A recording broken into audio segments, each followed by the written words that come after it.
Penyebab utama dari masalah bahasa di Malaysia adalah sistem. Ya bosku, jumpa kembali di channel ini. Apa kabar para bos semua dimanapun berada saat ini? Semua para bos semua dalam keadaan baik-baik saja, tak kurang atau apapun kiranya yang impian dari para bos semua segera tercapai. Jadi dibalik kemegahan, kepintaran, kekayaan, dan kehebatan negara tetangga kita bosku, ada fakta yang menarik yang membuat orang-orang di luar negara Malaysia itu kaget sekaligus bingung. Kenapa orang-orang di negara Malaysia itu sebagian besar masih belum fasih menggunakan bahasa negaranya, yaitu bahasa Melayu, bos. Dan fakta-fakta apa sih yang membuat orang-orang di negara Malaysia itu sepertinya lebih suka menggunakan bahasa Indonesia ataupun bahasa Inggris jika dibandingkan dengan menggunakan bahasa Melayu Malaysia, yaitu bahasa kenegaraan mereka sendiri. Dan penasaran dengan hal itu semua? Tanpa berlama-lama, hari ini kita mau mereaksi satu video yang bersumber dari channelnya Dunia Scoop, dan judul videonya mengatakan kenapa orang Malaysia tidak semua fasih bahasa Melayu. Ini perbedaannya dengan Indonesia. Jadi tentu membuat kita penasaran ya, apa sih alasan orang-orang di sana itu nggak suka menggunakan bahasa negaranya sendiri, bos. Juga berkaitan dengan hal itu, tanpa berlama-lama langsung kita reaksi videonya. Jom kita reaksi videonya. Bagi orang Indonesia, kemampuan berbicara dalam bahasa nasional adalah hal yang mutlak dan wajar. Ya. Dari ujung pulau Sumatera hingga Papua, setiap warga negara Indonesia dipastikan bisa berkomunikasi menggunakan bahasa Indonesia. Wajib ya.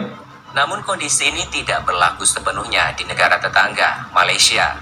Di Malaysia, fakta di lapangan menunjukkan bahwa ada jumlah signifikan dari warga negaranya yang tidak bisa atau tidak lancar berbahasa Melayu. Kenapa bisa ya? Bahasa nasional resmi mereka. Fenomena ini sering menjadi bahan perdebatan politik dan memicu kontroversi di dalam negeri Malaysia, sekaligus menjadi pemandangan yang aneh dan sulit dipahami dari kacamata masyarakat Indonesia.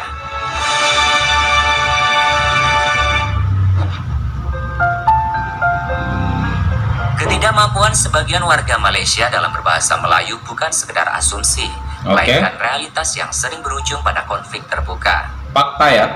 Salah satu kejadian yang memicu kontroversi besar terjadi pada akhir tahun 2023 di sebuah kantor pusat transformasi bandar atau UTC di Penang, Malaysia.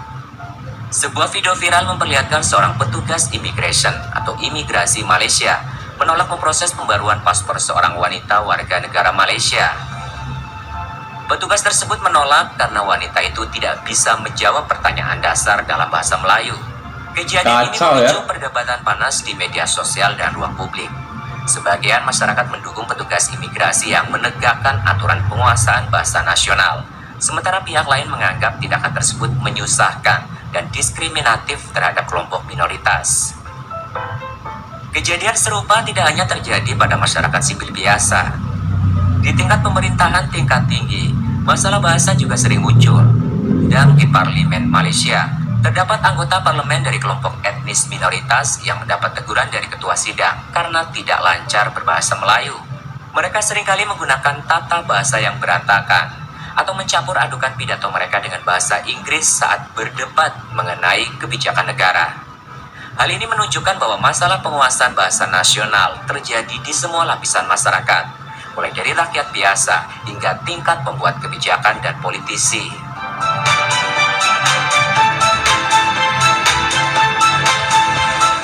Tokoh politik senior Malaysia secara berkala menjadikan isu ini sebagai sorotan. Mantan Perdana Menteri Malaysia, Mahathir Mohamad, berulang kali menyampaikan kritik terbuka terkait fenomena ini.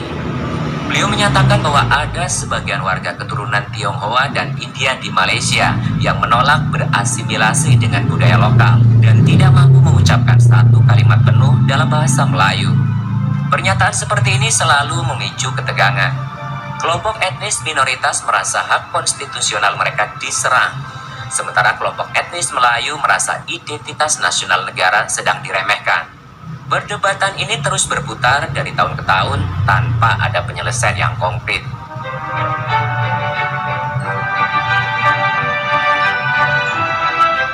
Penyebab utama dari masalah bahasa di Malaysia adalah sistem pendidikan dasar yang terfragmentasi. Malaysia masih menerapkan sistem sekolah vernakular yang memisahkan anak-anak berdasarkan bahasa pengantar. Terdapat 3 jenis sekolah dasar utama, sekolah kebangsaan atau SK yang menggunakan bahasa Melayu, Ya. sekolah jenis kebangsaan Cina atau SJKC yang menggunakan bahasa Mandarin, dan sekolah jenis kebangsaan Tamil atau SJKT yang menggunakan bahasa Tamil. Jadi ini bedanya ya menurut saya, kalau di negara Indonesia ya mana-mana sekolah itu semuanya mengharuskan pelajarannya itu menggunakan bahasa Indonesia sebagai bahasa wajibnya, bosku. Meskipun mungkin ada nanti pembelajaran bahasa-bahasa asing, tapi tetap saja diutamakan dalam pembelajaran sehari-hari itu menggunakan bahasa Indonesia. Sedang di negara tetangga kita ini sangat berbeda, bosku. Ada yang fokus menggunakan bahasa Melayu, ada juga yang fokus menggunakan bahasa Tionghoa, ada juga yang fokus menggunakan bahasa India juga, bosku. Mungkin ini yang membuat orang-orang Indonesia itu jauh lebih cinta terhadap negaranya atau bahasa negaranya, karena dari sejak kecil saja sudah dianjurkan untuk mempelajari bahasa Indonesia dengan baik dan benar, bosku. Kita lanjut lah ya. Sistem ini membuat masyarakat Malaysia terpisah secara ras dan etnis sejak usia anak-anak. Iya. Mayoritas orang tua keturunan Tionghoa memasukkan anak mereka ke SJKC. Orang tua keturunan India memilih SJKT, dan orang tua Melayu memilih SK. Akibatnya interaksi lintas etnis sangat minim di lingkungan sekolah. Meskipun anak-anak di SJKC dan SJKT belajar bahasa Melayu sebagai mata pelajaran wajib, bahasa tersebut tidak digunakan sebagai bahasa percakapan sehari-hari atau bahasa pengantar untuk mata pelajaran sains dan matematika. Hasilnya, banyak lulusan sekolah vernakular yang hingga dewasa hanya fasih berbahasa Mandarin atau Tamil ditambah bahasa Inggris, tetapi tidak memiliki kemampuan dasar untuk berbicara bahasa Melayu.